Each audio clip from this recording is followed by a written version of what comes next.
Gracias también a Dios por esta oportunidad. Entonces, el libro Éxodo sería el nombre que se le da en griego y significa salida. Y el nombre hebreo sería Shemot, que es como comienza el libro, ¿no? Estos son los nombres, o sea, ese es Éxodo 1:1. Eh, y entonces eso es lo que vamos a trabajar. Bueno, también el autor del Éxodo, entonces sería Moisés. Sabemos que la alta crítica planteó lo que se llama la hipótesis documentaria. Bueno, lo voy a decir así solamente como punto de referencia, ¿cierto? Que la hipótesis documentaria es que esos 5 primeros libros de la Biblia no fueron escritos por Moisés, sino que hay 4 fuentes, una fuente sacerdotal, una fuente jehovista, una fuente eloísta, bueno.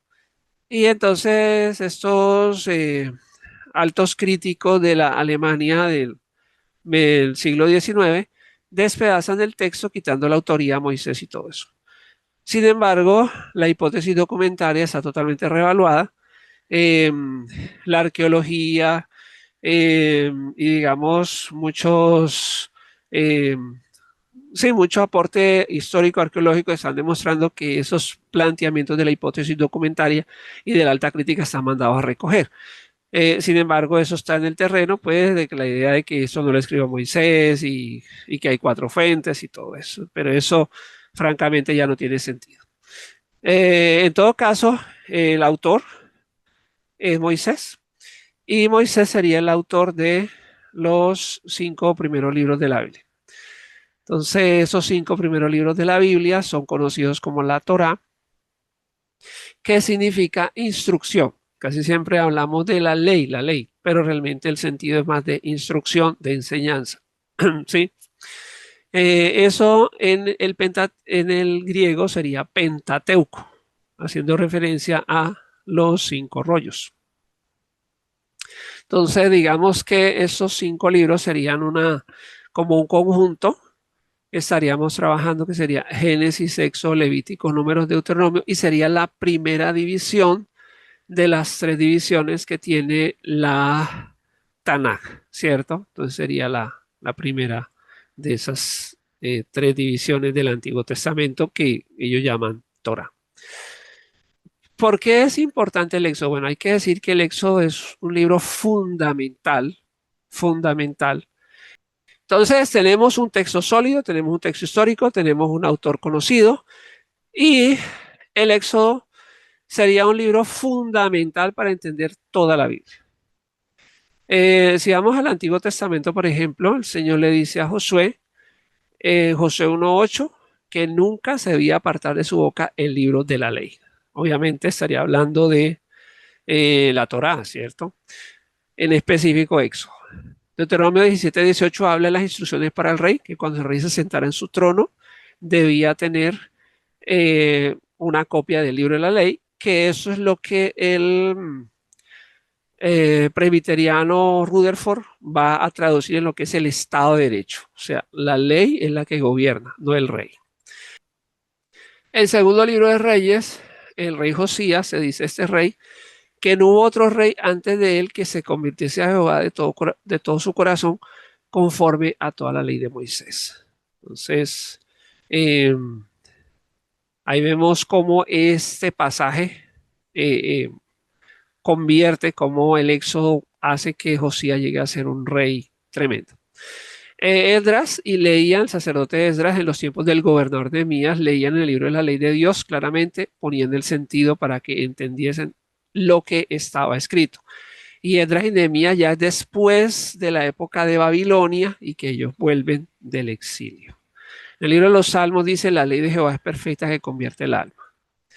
Isaías 7:20, a la ley y al testimonio. Jeremías 31:33, el nuevo pacto que sería el pacto de Jesús, promete dar la ley de Moisés, la ley de Dios en nuestras mentes y escribirlas en nuestros corazones para que las podamos cumplir.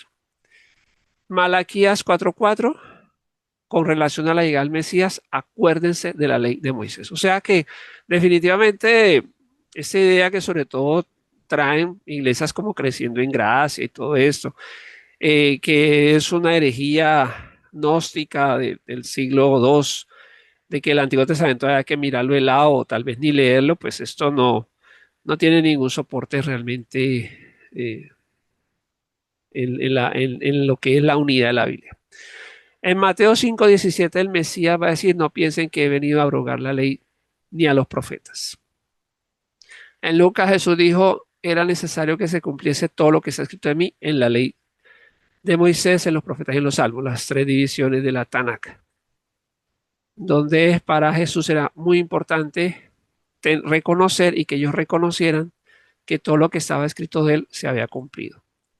En Juan 1:17, pues la ley por medio de Moisés fue dada, pero la gracia y la verdad vinieron por medio de Jesucristo.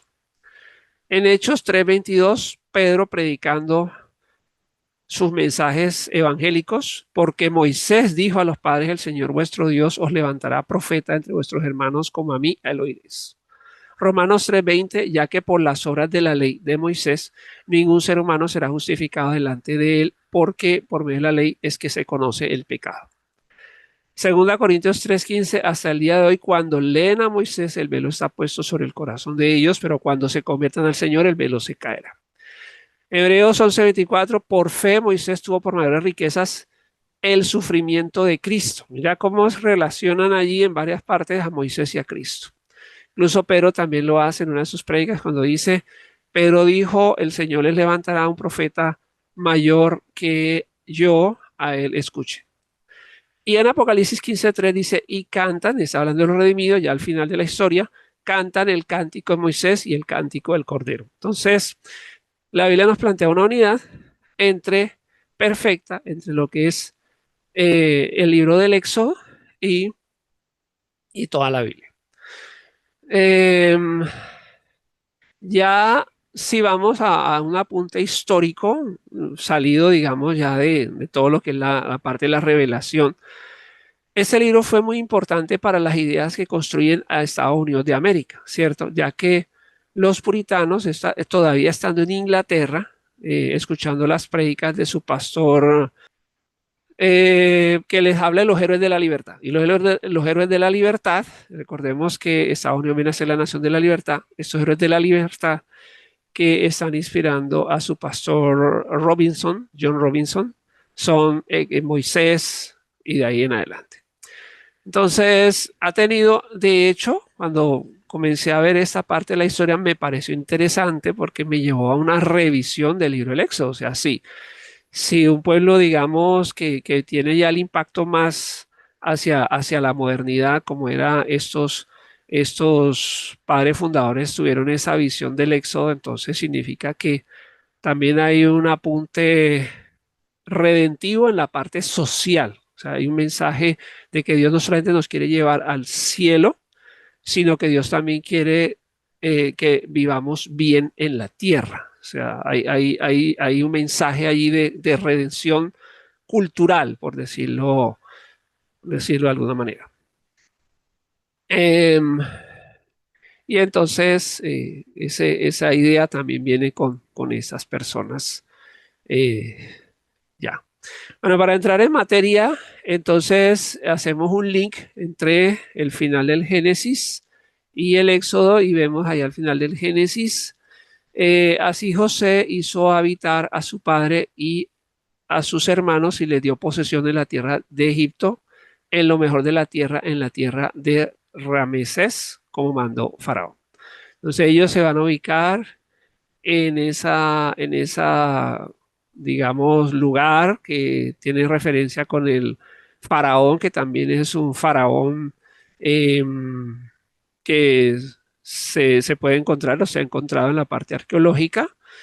Y el Éxodo 1:11 va a decir que ellos edificaron para Faraón las ciudades de almacenaje de Pitón y Ramesés. O sea que ellos primeramente se van a ubicar allí con las comodidades que José puede proporcionarle, pero pasando el tiempo va a haber un cambio de visión en lo que es el faraón y también en la condición de ellos, o sea que luego van a estar siendo esclavos.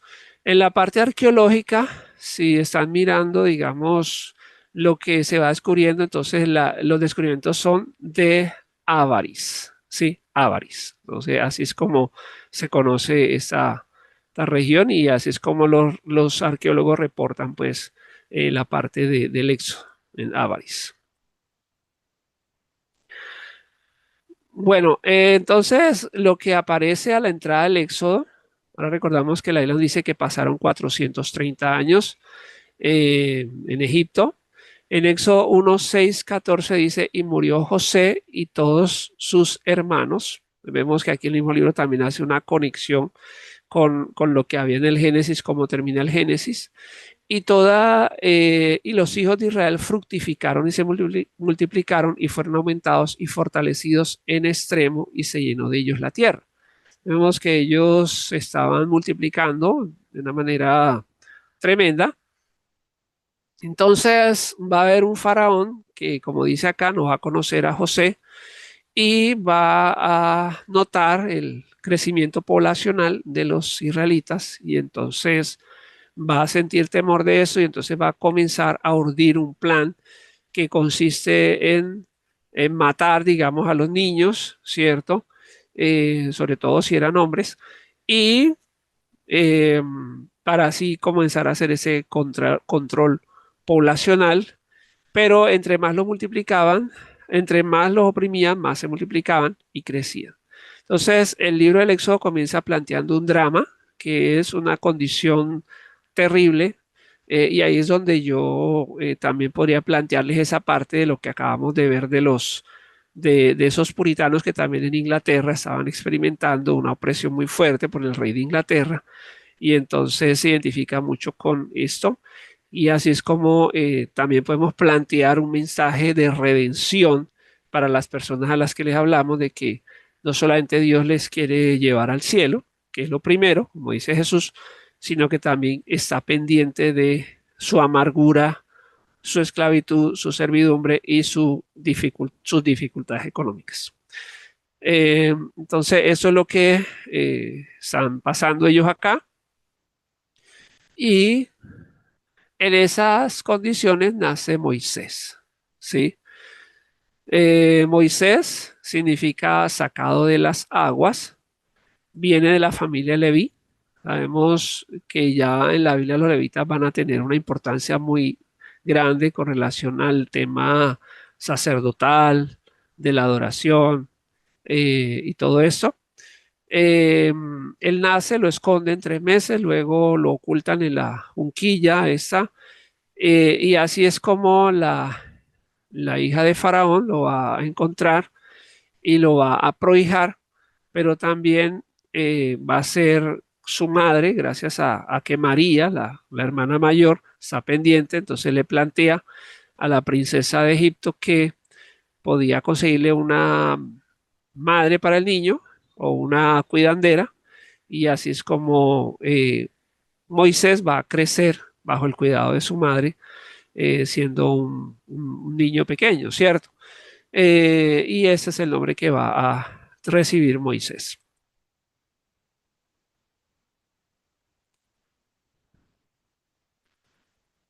Bueno, ya cuando miramos, por ejemplo, y haciendo la relación que hay entre este libro y cómo es consultado y citado a lo largo de la Biblia, vamos a ver que Moisés crece en el palacio. Moisés tiene tres partes de su vida, números perfectos, digo yo, 40, 40, 40, 120 años. Los primeros 40 años en el palacio, los segundos 40 años en el desierto y los últimos 40 años en el ministerio, ¿cierto? En la predicación de Esteban, Hechos 7, 21 al 23 dice, pero siendo expuesto a la muerte, la hija de Faraón le recogió y le crió como a hijo suyo, y fue enseñado Moisés en toda la sabiduría de los egipcios, y era poderoso en sus palabras y obras. Y cuando hubo cumplido la edad de 40 años, le vino al corazón el visitar a sus hermanos, los hijos de Israel. Así es como Esteban, en su discurso del cual lo van a matar, está haciendo todo ese recorrido por la historia del pueblo de Israel. Él mata al egipcio en un primer evento, luego en un siguiente evento ve a dos hebreos discutiendo, trata de separarlos, entonces ya le van a decir que quién te ha puesto a ti por príncipe y juez sobre nosotros. Piensas matarme como mataste al egipcio. Bueno, me gusta mucho esta frase. Y ahí también habría un juego, digamos, para el tema del llamado, el ministerio, la obra de Dios, ¿cierto? En lo que hace Esteban, nuevamente dice sobre ese relato, a este Moisés a quien habían rechazado diciendo, ¿quién te ha puesto por gobernante y juez? A este lo envió Dios como gobernante y libertador. Vemos que muchas veces puede ser que el comienzo de nuestro ministerio tengamos una pasión, una visión, un deseo de lo que Dios puede hacer con nosotros, pero al comienzo torpemente podemos chocar con las personas y pueden rechazar nuestro ministerio. Sin embargo, esa, digamos, esa pasión que había en Moisés tenía que madurar y tenía que ser pulida, por eso va al desierto y vuelve y va a hacer exactamente a responder la pregunta que le hicieron, ¿cierto? O sea, Dios es el que lo puso por príncipe y juez sobre ellos, ¿cierto? Entonces, eso también nos habla de la madurez en el ministerio. Entonces, él va a huir de Egipto, llega a Madián, se casa con la hija de Jetro, llamada Séfora, y va a tener dos hijos. El nombre de Gerson, que es el primero, es forastero. Aconteció que después de muchos días murió el rey de Egipto y los hijos de Israel gemían a causa de la servidumbre. Entonces, lo que vamos a encontrar en ese capítulo 1, 2, va a ser esa amargura. Vamos a encontrar un pueblo que está gimiendo por esa dura esclavitud, esa dura servidumbre. Y Dios se acuerda, dice acá, eso es un antropomorfismo, o sea, se usa el lenguaje humano para referirse a Dios. Sabemos que Dios no se olvida de nada. De su pacto con Abraham. Es muy interesante porque debe quedar claro en nuestra mente que el primer pacto no es la ley. El primer pacto es la gracia, ¿cierto? Y eso va a hablar Pablo extensamente en Gálatas 3, en Romanos 4. El pacto inicial es el pacto de Abraham. Y cuando Dios habla a Moisés, se acuerda del pacto de gracia, el pacto de Abraham. Es muy importante que tengamos en cuenta ese detalle que a muchos se les escapa. Y lo reconoció Dios. El pacto de Abraham, bueno, vamos a mencionar varias partes. Me parece importante resaltar esto. Dios le dice a Abraham, he aquí mi pacto es contigo y serás padre de muchedumbre de gentes y no se llamará más tu nombre Abraham, sino que será Abraham tu nombre. Pablo explica en Romanos 4, Pablo explica en Romanos 4 que Abraham recibió ese pacto siendo incircunciso. Y es muy interesante porque cuando uno lee Génesis 15 y en Génesis 15 sobre todo se da cuenta que Abraham no era circuncidado. Y cuando dice que Dios le dijo a Abraham algo y él creyó y le fue contado por justicia, a eso es que se refiere Pablo específicamente, que él recibe el pacto eh, no siendo circuncidado para ser padre de nosotros. Bueno, sigue diciendo el Levítico, me acordaré de mi pacto con Abraham, eso lo escribe Moisés. En Miqueas cumplirá la verdad a Jacob y a Abraham la misericordia que jurase a nuestros padres desde tiempo antiguo. En Lucas, el padre de Juan el Bautista va a decir que el Mesías llega para cumplir el juramento a Abraham. Muy importante. So, este detalle yo creo que es bien importante porque a veces al escuchar, muchos predicadores piensan que como que se nos pasa de largo y que realmente el pacto abrahámico es el primero, es el pacto en Jesús y que Jesús viene a cumplir ese pacto, ¿cierto? No tanto como el tema de la ley de Moisés y todo esto. En Hechos 3:25, ustedes son hijos de los profetas y del pacto que Dios hizo con Abraham. diciendo, esto es Génesis 12, el primer llamado a Abraham. Gálatas 3:14, para que en Cristo Jesús la bendición de Abraham alcanzase a los gentiles a fin de que por la fe recibiésemos la promesa del Espíritu Santo, que también el pacto incluía la recepción del Espíritu Santo. Gálatas 3:16, a Abraham fueron hechas las promesas y a su simiente, la cual es Cristo. O sea que el pacto de Abraham es el pacto de Cristo y es el pacto inicial. Y en Hebreos 6:13, porque cuando Dios hizo la promesa a Abraham, no pudiendo jurar por otro mayor, juró por él mismo. Entonces el pacto de Abraham es mayor que el de Moisés. Apacentando Moisés las ovejas, entonces ya llegamos al capítulo 3 y es cuando él va a tener una teofanía, o sea, va a tener una experiencia de la gloria de Dios y lo que él va a ver es una zarza, básicamente eso es un arbolito muy combustible, fácilmente inflamable, ¿cierto? Pero el milagro está en que las zarzas pues no se quemaba, ¿cierto? Y el fuego no la avasallaba. Eh, Creo que también Dios da vistazos, o sea, estas visiones también reflejan, digamos, el mensaje que Dios quiere revelar. El mismo Moisés más adelante va a decir que la gloria del que se manifestó en la zarza. Y mira, cuando miramos la vida de Moisés, incluso en este llamado, vemos cómo Dios pelea con Moisés porque tú eres el que tienes que ir, tú eres el que tienes que ir. Y él dice, le saca todas las excusas a Dios. Entonces, creo que esa zarza y ese fuego refleja de que la gloria viene de Dios y no tanto el instrumento, que en ese caso la zarza sería el mismo Moisés, ¿cierto? O cualquiera de nosotros. Y ahí es donde Dios, él se acerca, Dios le habla, le dice que él es el Dios de Abraham, Isaac y Jacob, y que lo va a enviar. Ahora, interesantemente, para seguir este hilo redentivo de Dios, que a Dios sí le interesa también la parte, digamos, material de las personas, por decirlo de alguna manera, vemos que Dios no se presenta a Moisés solamente para darle una experiencia espiritual sorprendente, sino que Él es claro al decirle que Él se manifiesta porque ha escuchado el clamor a causa de, digamos, de la opresión, de la angustia, y Él viene a traer una liberación también, y esa palabra lo llevo a una tierra que fluye leche y miel.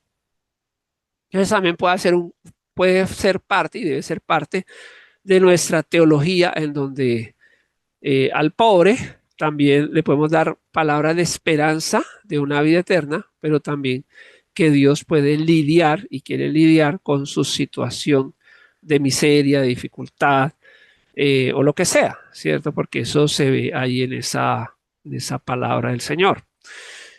Eh, bueno, ya él ahí les revela su nombre, Eye, Asher, Eye, que básicamente se va a entender como yo soy el que soy, ¿cierto? Y así, porque Moisés dice, bueno, yo voy allá, ellos no me van a creer, manda al que tienes que enviar, yo no sé hablar, por favor, porque a mí, sí, todo esto. Entonces, cuando le pregunta a Dios, bueno, ¿cuál es el nombre que les voy a decir?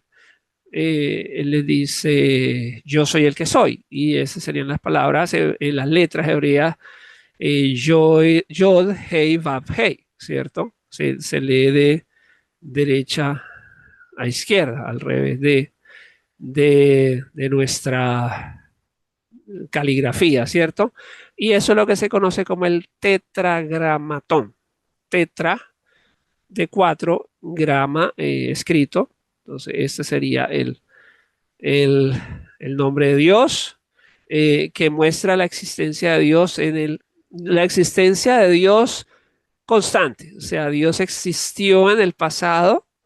O sea, es el eterno presente de Dios. O sea, Dios está presente en el pasado, está presente ahora y en el futuro está presente. Entonces, quería Dios dar a entender esto. Un juego magnífico en la parte, digamos, de los tiempos y de el pronombre perfecto. Eh, entonces, así es como él va a traer esas buenas noticias, ¿cierto? va a ir a los ancianos, les va a hablar que Dios los va a sacar, que Dios ha escuchado el clamor de ellos y todo esto. No siempre las buenas noticias de Dios traen el resultado esperado, porque vamos a ver que de esas buenas noticias ellos van a comenzar a sufrir mucho. Sin embargo, Moisés desde el principio les advierte que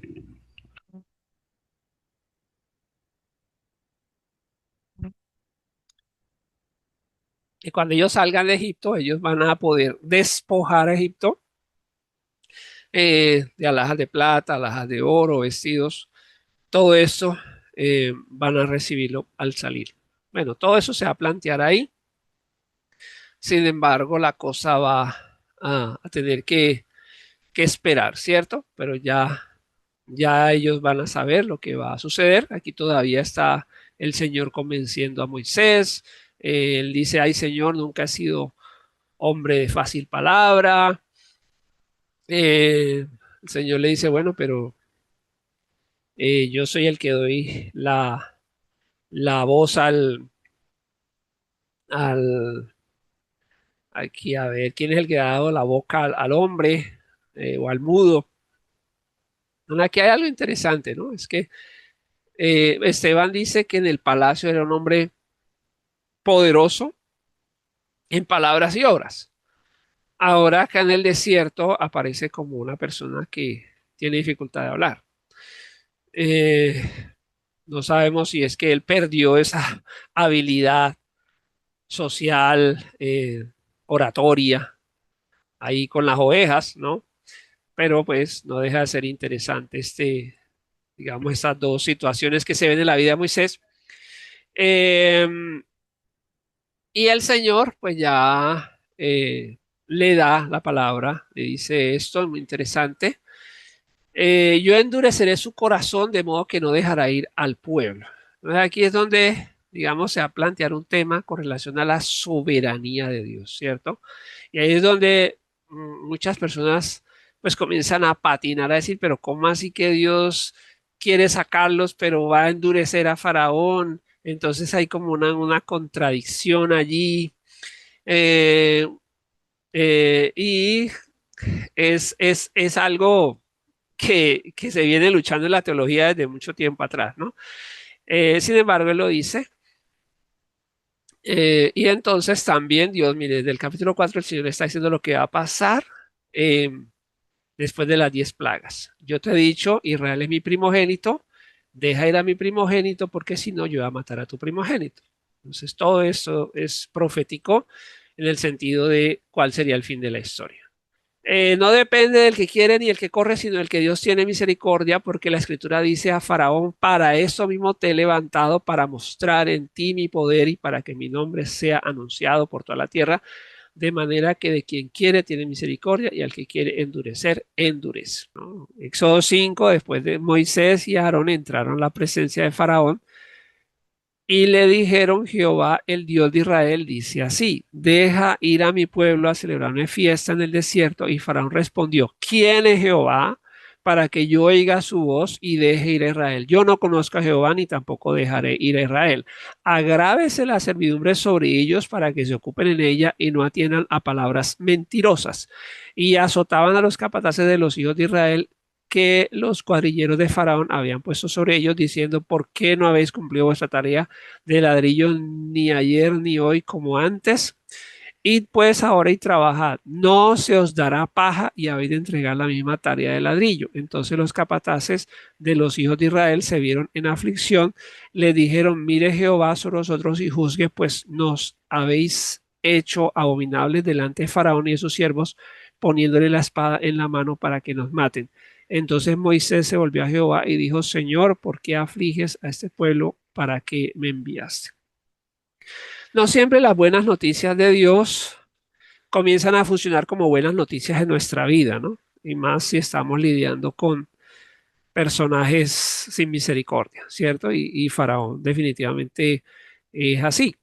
Ahora, aquí viene otro punto en el cual Jesús va a citar esto. Jehová dijo a Moisés, mira, yo te he constituido Dios para Faraón y tu hermano Aarón será tu profeta. Eso es algo que Dios le dice a Moisés en 2 ocasiones, texto que no deja de ser controversial, de pensar de que el Dios de Faraón sería Moisés, dicho por el mismo Dios.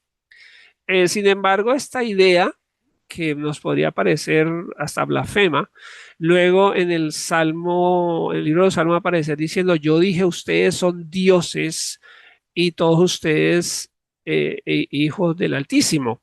Y luego Jesús, cuando lo van a matar, él dice, ¿por qué me enseñanza me van a matar? Entonces ellos dicen, por la blasfemia, porque tú siendo hombre te haces Dios. Y Jesús dice, si Dios llamó dioses a los que recibieron la escritura, o sea, a estas personas, ustedes me dicen blasfemas porque digo soy hijo de Dios. O sea, miren hasta dónde va. O sea, todo esto tiene una trascendencia. Sobre todo yo les invito cuando lean el Nuevo Testamento que siempre traten de pensar y relacionar en qué parte del Antiguo Testamento se origina esta idea, ¿cierto? Y entonces luego ya comienza la primera plaga. La primera plaga es la plaga de sangre. Moisés viene, va a enfrentarse a Faraón y le dice nuevamente, el Dios de los hebreos me ha enviado a ti diciendo, deja ir a mi pueblo para que me sirva en el desierto. Eh, ya, entonces él va a decir, no, pues comience a trabajar a ver si yo le creo. Eh, Aquí está el orden de las plagas, no vamos a detallar plaga por plaga. Eh, no hay necesidad. La primera sería las aguas en sangre y luego vienen estas. Y la última será la plaga de la muerte de los primogénitos, que ahí eso tiene mucho que ver con lo que es la Pascua, con lo que es el intercambio de los primogénitos, el primogénito de Faraón por el primogénito de los israelitas, que va a estar representado en el Cordero, que luego va a ser el primogénito de Dios o el unigénito de Dios. Entonces hay ahí como una equivalencia. En esa última noche, entonces van a suceder 3 cosas que va a ser la última plaga, que es la muerte de los primogénitos, pero Israel se va a preparar matando al primogénito de las ovejas para untar su sangre como señal de protección, ¿cierto?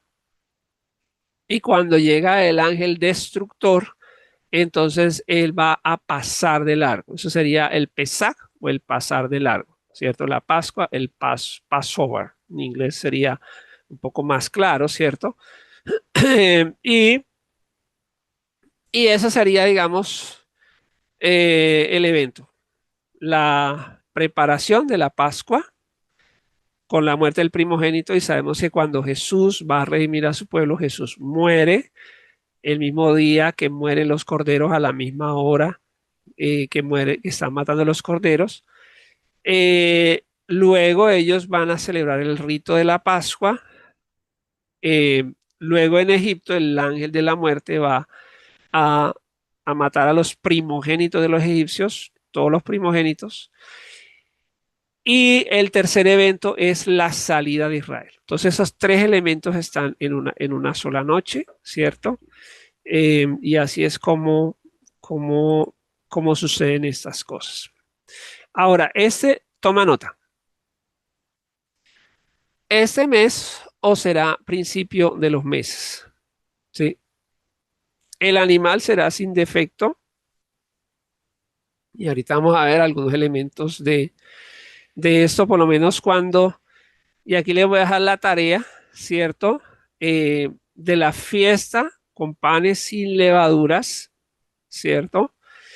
Eh, y vamos a ver qué significa ahora en la vida cristiana la Pascua con panes sin levaduras, el símbolo.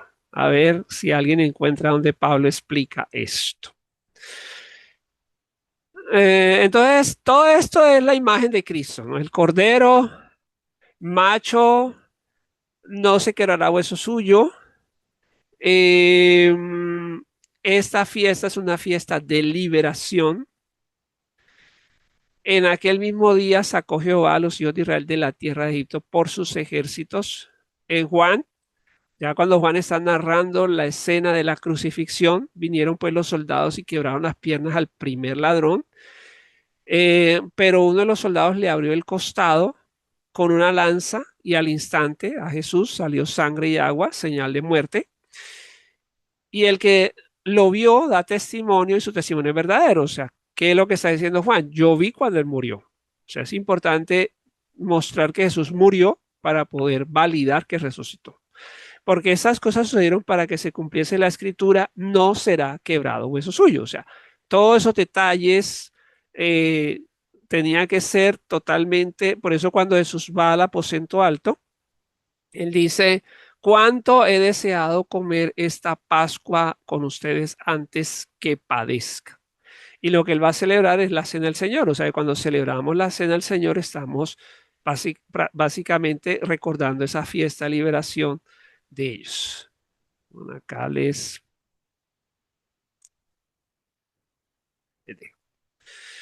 Bueno, entonces, volviendo al mapa, partieron los hijos de Israel de Ramesés a Sucot, como 600,000 hombres de a pie.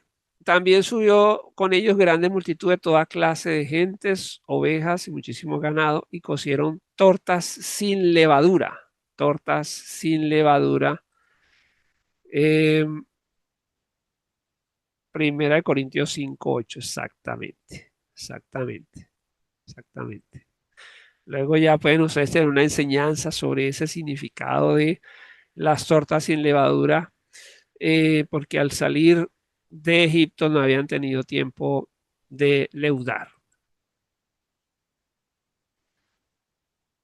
Ahora, en cuanto a los tiempos, nos dice Éxodo 12, el tiempo que los hijos de Israel habitaron en Egipto fue 430 años. Esa frase también está en Génesis, cuando Dios le dijo a Abraham que su descendencia sería esclava en Egipto por 400 años, pues está dando números redondos, acá ya son precisos.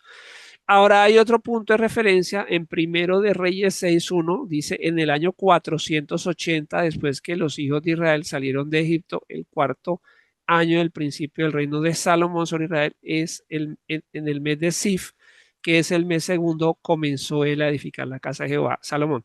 Entonces, Salomón inicia la construcción del templo entre el 967 al 966, siglo X antes de Cristo.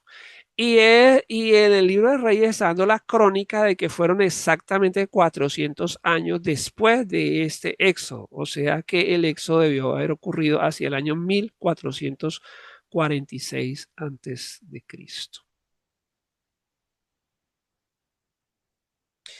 Bueno, ya con relación a lo que se ha encontrado, por lo menos en ese programa que les escribí ahí de Digging for Truth, que son arqueólogos, pura arqueología cristiana, arqueología pues que está validando lo que dice la Biblia. Entonces, es interesante que ya se ha encontrado una inscripción en el templo de Soleb, que fue excavado en 1950 y entre sus cartuchos aparece ya el nombre Los Nómadas de Yahvé. Muy interesante porque está datada alrededor del 1400 antes de Cristo, o sea que corresponde con la fecha que está planteando la Biblia, y ya se está hablando de que es un pueblo que está vagando y que son el pueblo del Dios Yahvé.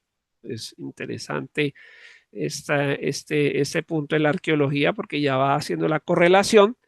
También con relación al tema de, eso lo veremos más hacia el libro de Jueces, existe una serie de más de 300 tablillas que llaman las cartas de Amarna.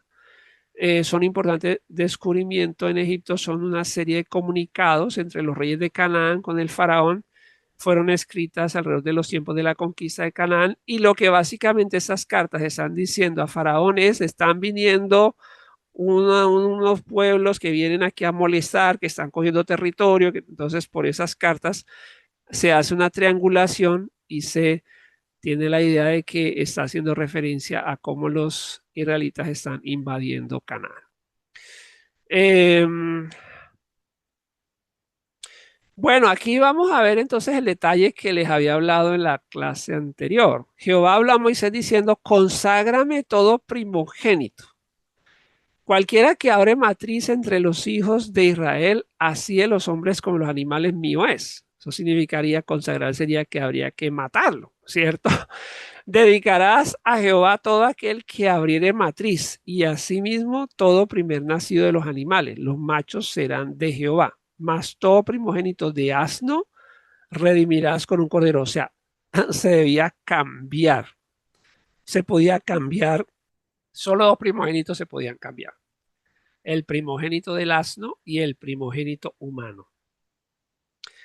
Y cuando mañana te pregunte tu hijo diciendo, ¿qué es esto? Le dirás, Jehová nos sacó con mano fuerte de Egipto de casa de servidumbre, y endureciéndose Faraón para no dejarnos ir, Jehová hizo morir en la tierra de Egipto a todo primogénito, desde el primogénito humano hasta el primogénito de la bestia. Por esta causa yo sacrifico para Jehová todo primogénito macho y redimo al primogénito de mis hijos. Que aquí está claro de que Dios no aceptaba los sacrificios humanos como tema de adoración. ¿Listo? Es como se va moviendo Israel. Van moviéndose, entonces van tomando esta ruta. También da una explicación de por qué el Señor no los llevó por el camino directo. Dice para que no se arrepienta el pueblo cuando vea la guerra y se devuelva. Entonces se van, dice, por el Mar Rojo. Sin embargo, es interesante y ahorita lo vamos a ver. Bueno, aquí se cumple también lo que le había dicho eh, José. ¿Recuerdan que Génesis termina con que José pide que se lleven sus huesos de ahí? Entonces, por esa razón también Moisés va a tomar los huesos de José. Pero cuando miremos que el mismo texto nos habla de que ese era bueno, ahorita más adelante lo vamos a ver, es eso que aquí aparece con mar rojo, realmente en el original aparece como el mar de juncos o el mar de las cañas. A ver qué podemos resaltar acá. Dice, y yo endureceré el corazón de Faraón, o sea que el tipo sigue empecinado después de que los deja ir, entonces ya decide cómo fui tan tonto de dejarlos ir, y entonces así es como él persigue a Israel hasta el mar, y ahí es donde finalmente el ejército de él va a ser destruido, eh, y ahí va a terminar, digamos, eh, la, la furia de Faraón, ¿cierto? A ver, vamos a ver acá. Bueno, ellos se sienten estremecidos porque tienen al frente un mar que no pueden pasar, detrás viene el ejército de Faraón, viene la palabra de Dios, no temáis, estad firmes y ved la salvación que Jehová hará hoy con vosotros, porque los egipcios que hoy habéis visto, nunca más para siempre los veréis. Jehová peleará por vosotros y vosotros estaréis tranquilos. Y así es que se va dando esta liberación. Entonces, una vez pasan, hizo Moisés que partiese Israel del Mar Rojo. Entonces, ahí cuando usted, esto original en hebreo dice Yamsuf, que sería el mar de las cañas, o sea que no sería exactamente, digamos, la traducción Mar Rojo, sino Mar de las Cañas. Y salieron al desierto de Shur y anduvieron 3 días por el desierto sin hallar agua. Eh, Bueno, ese es un canto después de la liberación. Entonces María va a tomar el pandero, Moisés va también a tener este salmo y va a ser, digamos, la celebración por la victoria que ellos están teniendo. Van a llegar a Mara, ¿sí? En Mara no van a poder beber las aguas porque eran amargas. Entonces, Mara significa amarga. Si nosotros recordamos el libro de Ruth, cuando Noemi, que su nombre significa placentera, después de toda esa desgracia que se muere su esposo y sus 2 hijos y todo, y ella vuelve a Belén, Ellas le dicen, ¿acaso no es esta Noemi? No sé qué. Entonces ella dice, no me llame más Noemi, llámeme Mara, porque en gran amargura me ha puesto Jehová. Mara, amargura. Entonces el pueblo murmuró contra Moisés y dijo, ¿qué hemos de beber? Y Moisés clamó a Jehová y Jehová le mostró un árbol y lo echó en las aguas y las aguas se endulzaron. Allí le dio estatutos y ordenanzas y allí los probó. Y dijo, si oyeres atentamente la voz de Jehová tu Dios e hicieres lo recto delante de sus ojos y diereis oído a sus mandamientos y guardares todos sus estatutos, ninguna enfermedad de las que envía a los egipcios te enviaré a ti, porque yo soy Jehová tu sanador, Jehová Rafa. Así van a llegar a Elim, donde había 12 fuentes de aguas y 70 palmeras, y acamparon allí junto a las aguas. En Éxodo 16 salen de Elim y llegaron al desierto de Sin a los 15 días del segundo mes, y el pueblo murmuró nuevamente diciendo, ojalá hubiéramos muerto por mano de Jehová. Entonces esa era la constante de este pueblo. Cada que se enfrentaban a una crisis, entonces yo creo que ahí podemos tomar la lección que Pablo le da a los corintios, que estas también son lecciones para la iglesia, ¿cierto? Eso Pablo lo va a decir, porque es interesante.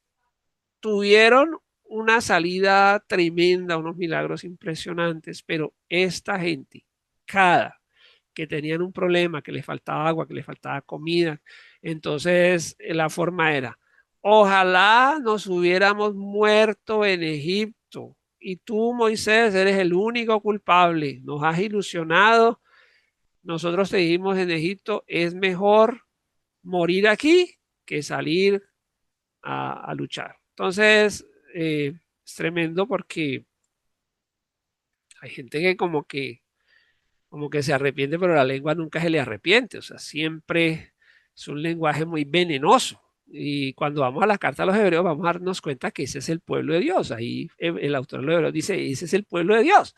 Entonces, pueblo de Dios, hay que tener cuidado porque finalmente cuando lleguemos a números, nos vamos a dar cuenta que el Señor dice, 10 veces me han dicho, mira aquí, ojalá nos hubiéramos muerto. Entonces el Señor le va a decir, les voy a cumplir la palabra, se van a morir en el desierto.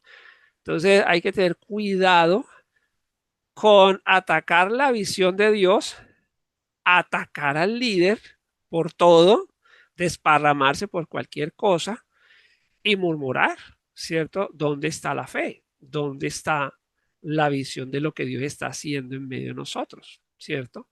En ese momento Dios bueno, todavía digamos, Dios se los aguanta, ¿cierto? Entonces nos acordamos de las joyas de carne que nos comíamos en Egipto hasta saciarnos y nos ha sacado a este desierto para matarnos de hambre, ¿no? Listo, perfecto, perfecto. Entonces les dio codornices y les dio el maná que pudieron comer 40 años. Y luego también van a hablar mal del maná, ¿no? Ya estamos cansados y nuestra alma se fastidia con este pan tan libre. Esas críticas de esa gente son bien, bien tremendas, ¿no? Hay una referencia con relación a este evento también, Jesús, cuando le alimenta a la multitud y luego vuelven y Jesús ya le dice, bueno, eso fue el otro día, este día no va a haber comida, entonces hay una discusión. Ellos le dicen, nuestros padres comieron el maná en el desierto, como está escrito, pan del cielo les dio a comer. Y Jesús les dijo, Moisés no les dio el pan del cielo, mi Padre es el que les da el pan del cielo, porque el pan de Dios es el que le da la vida al mundo. Yo soy el pan de vida. Entonces Jesús comienza a jugar con este elemento del maná. El que a mí viene nunca tendrá hambre y el que en mí cree no tendrá sed jamás, que es el juego de lo que está pasando acá con el hambre y la sed, ¿cierto? Entonces ya vamos viendo el contexto y ellos conocían bien estas historias. Luego en el desierto de Sin llegaron a Refidim y otra vez no tenían agua, entonces ¿por qué? Entonces ya sabemos, nos sacaste para matarnos de sed, Moisés, tú eres de lo peor, tú eres un malvado. Nunca le dieron crédito a Moisés, ¿no? eh, Cualquier parecido con la realidad no es ninguna coincidencia, ¿cierto? Y dijo Jehová a Moisés, toma la vara y reúne la congregación tú y Aarón tu hermano y hablad a la peña a vista de ellos y ella dará su agua. La peña. Ahora, aquí es interesante porque este pasaje es radical. O sea, este pasaje es radical porque aquí Moisés pierde su entrada a la tierra prometida. ¿Sí? Y ese pasaje va a jugar toda la Biblia, ¿cierto? Va a entenderse el tema de la piedra a la que se le habla, ¿cierto? En Números 20:10 dice, y reunieron a la congregación delante de la peña y ya Moisés, porque esta gente desquiciaba a cualquiera, le dijo, oíd ahora rebeldes, os hemos de hacer salir agua de esta peña. Entonces alzó Moisés su mano y golpeó la peña con su vara 2 veces. Bueno, aquí estaría el debate de la figura de la peña. La peña que es Cristo sería golpeada una sola vez. Creo que Dios, creo que Dios no le perdonó a Moisés que le dañara esa figura. Golpear la peña 2 veces. Eh, bueno, también aquí creo que se nos muestra la libertad humana, ¿no? Se nos muestra la libertad humana. O sea, todo no está predeterminado en un sentido de una caja donde nada se sale, ¿no?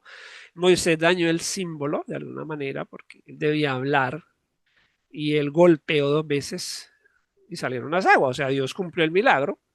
Pero Jehová dijo a Moisés y a Aarón, por cuanto no creíces en mí para santificarme. Ahora, toma nota porque haciendo una retrospectiva del Antiguo Testamento, todo lo que pasa en el Nuevo viene del Antiguo. Entonces Jesús, yo digo que Jesús no se inventó nada.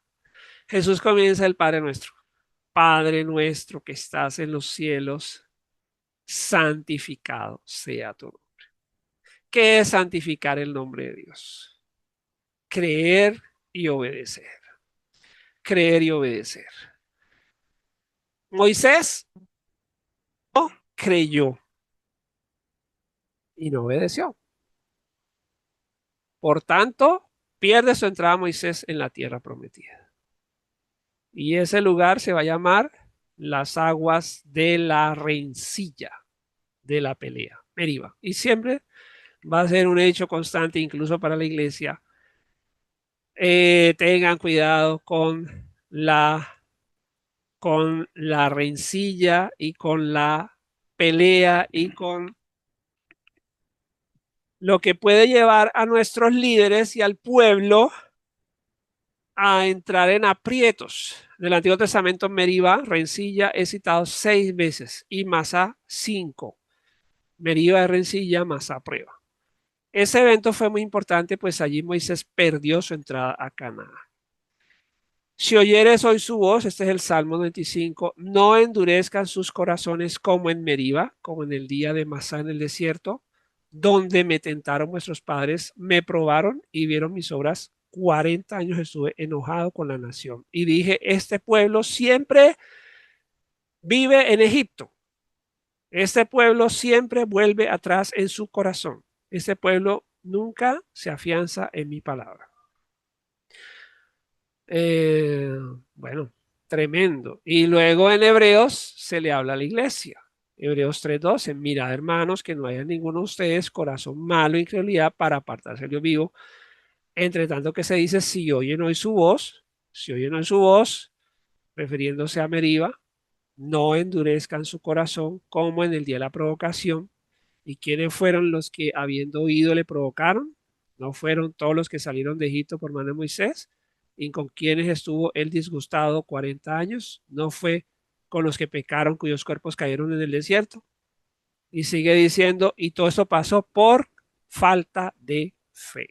Falta de fe en los que oyeron. Un teólogo dice que, claro, él por obras de la ley no lo pudo lograr, pero bajo el Mesías él sí pudo entrar a esa tierra prometida. Entonces, esa larga espera, de todas maneras, nos habla de la ley y la gracia, ¿cierto? Ni siquiera Moisés pudo cumplir con la ley. Bueno, entonces vino Amalek, pelea con Amalek, En Refidim, Josué va a ser el que va a liderar la guerra física. Vamos a ver aquí una guerra a dos niveles, a un nivel físico, con Josué en el terreno y Moisés en la montaña intercediendo. Y cuando Moisés levantaba sus brazos, prevalecía su pueblo, y cuando los bajaba, entonces prevalecía Amalek. Y entonces aparecen Aarón y Ur para sostener sus brazos. Así hubo firmeza hasta que Josué acaba con Amalek. Y aquí va a quedar pues como la maldición sobre Amalek, que sería destruido, que luego se le da esa comisión a Saúl, el cual no la va a cumplir. También la palabra Jehová Nisi, que sería el Señor es mi estandarte. Y también dice por cuanto Amalek se levantó contra el trono de Jehová. Me parece interesante porque todavía no estaba el arca, pero ahí está la presencia, está el trono de Dios en medio de su pueblo. El trono de Jehová es la presencia de Dios en medio de su pueblo, ¿cierto? Jetro, el suegro de Moisés, le visita, trae a sus dos hijos, Gerson, forastero, y Eliezer, el Dios, mi Dios, ayuda, ¿cierto? Bueno, luego viene Moisés a juzgar a todo el pueblo de la mañana hasta la tarde, y Jetro le dice, no está bien lo que haces. No está bien, Moisés, lo que estás haciendo. Entonces aquí es donde va a surgir el, el tema de los jueces, ¿sí? Que precisamente los fundadores de Estados Unidos van a tomar muy en cuenta también ese tema, con el tema de los jueces. Interesante incluso a este punto. Los fundadores de Estados Unidos van a entender que es tan importante el tema de los jueces, que los jueces de la Corte Suprema son elegidos de por vida, ¿no? Y aquí viene un tema, que lo más importante para que un país se sostenga bien no es tanto ni siquiera el presidente o el rey, son los jueces, son los jueces. Entonces, interesantemente acá se enfatiza el tema de los jueces.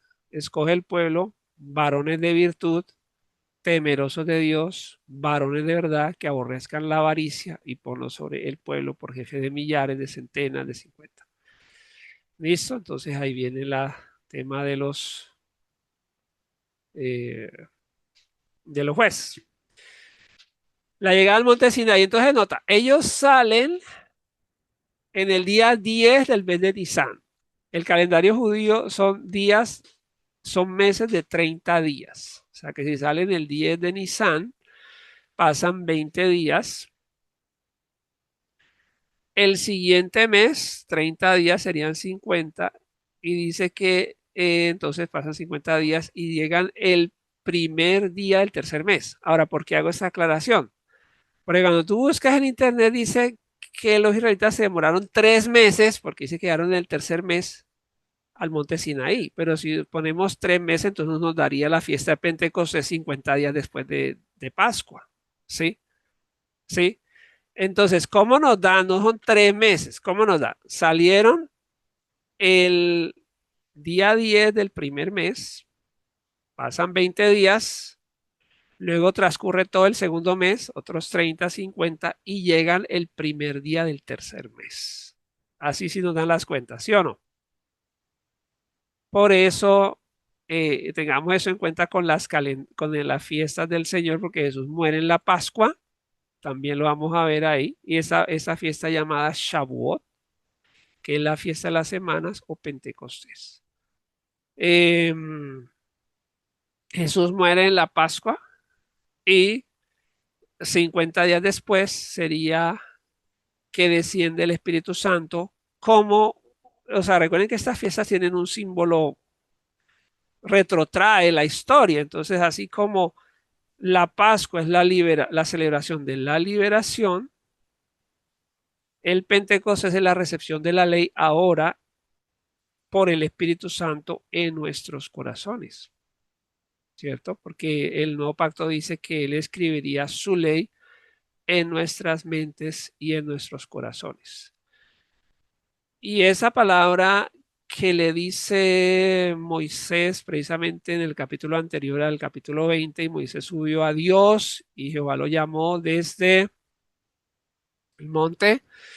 Visteis lo que hice a los egipcios y cómo os tomé sobre alas de águila y os he traído a mí. Ahora pues, si diereis oído a mi voz y guardaréis mi pacto, seréis mi especial tesoro sobre todos los pueblos, porque mía es toda la tierra, y vosotros me seréis un reino, sacerdotes y gente santa. Luego ya el apóstol Pedro nos dice a nosotros, mas vosotros sois linaje escogido, real sacerdocio, nación santa, pueblo adquirido por Dios. O sea que lo mismo que se le dijo a Israel, se le dice a la iglesia. Por eso nosotros entendemos que somos el pueblo de Dios, el nuevo pueblo de Dios. En lo que fue el tema de la ley, el pueblo se preparaba a recibir la ley, nadie debía tocar el monte, pues si lo hacía debía morir, el pueblo debía santificarse, al otro día hubo truenos, relámpagos, nube espesa, sonido de bocina muy fuerte, el monte humeaba y se estremecía en gran manera, Moisés hablaba y Dios respondía con truenos. En la carta a los Hebreos dice a la iglesia, porque ustedes no se han acercado a este monte que se podía palpar y que ardía en fuego, a la oscuridad, a las tinieblas, a la tempestad, al sonido de la trompeta y a la voz que hablaba, la cual los que la oyeron rogaron que no les hablase más. Israel quedó traumatizado con esta experiencia, ¿sí? De hecho, en el siguiente capítulo, que ya lo veremos en la siguiente clase, él dice, no queremos volver a hablar con Dios. Hable usted y nosotros hacemos lo que usted nos diga, pero que esto no se repita, ¿no? Entonces, el mismo Moisés, según dice la carta a los Hebreos, que era tan terrible lo que se veía, que Moisés dijo, estoy espantado y temblando, sino que ustedes se han acercado al monte de Sión, a la ciudad del Dios vivo, Jerusalén la celestial, a la compañía de muchos millares de ángeles. O sea, ahí también se hace una comparación entre este evento y nuestro, a dónde nos acercamos nosotros. Los 10 mandamientos, recuerden, no usar el código católico, ¿no? Celebrar, santificar las fiestas, amar a Dios sobre todas las cosas, esos no son los 10 mandamientos. Esos son los 10 mandamientos. No adorar a otros dioses, no hacer ídolos, no jurar en vano, trabajar 6 días y reposar uno, honrar a los padres, no matar, no adulterar, no robar, no difamar y no codiciar nada del prójimo. Esos son los 10 mandamientos. Un espectáculo horroroso. Y ahora el Mesías, Jesús y la ley, y Jesús retoma la ley de Moisés. Solo a Dios debes adorar. Mateo 4:10. Habéis escuchado que fue dicho, no perjurarás, sino cumplirás al Señor tu juramento, pero yo le digo que su sí sea un juramento y que su no sea un juramento. Honrar a los padres, no matar ni odiar, no adulterar, ni siquiera en nuestro corazón, no robar, no dar falso testimonio, no codiciar. Entonces, es por medio del poder, Pablo lo va a resumir así y ahí vamos a quedar, es por medio de la ley, la ley del espíritu de vida nos libra de la ley del pecado y de la muerte para que las justas demandas de la ley se cumplan en nosotros, que gracias a la obra del Cristo resucitado podemos cumplir la ley de Moisés, la ley de Dios.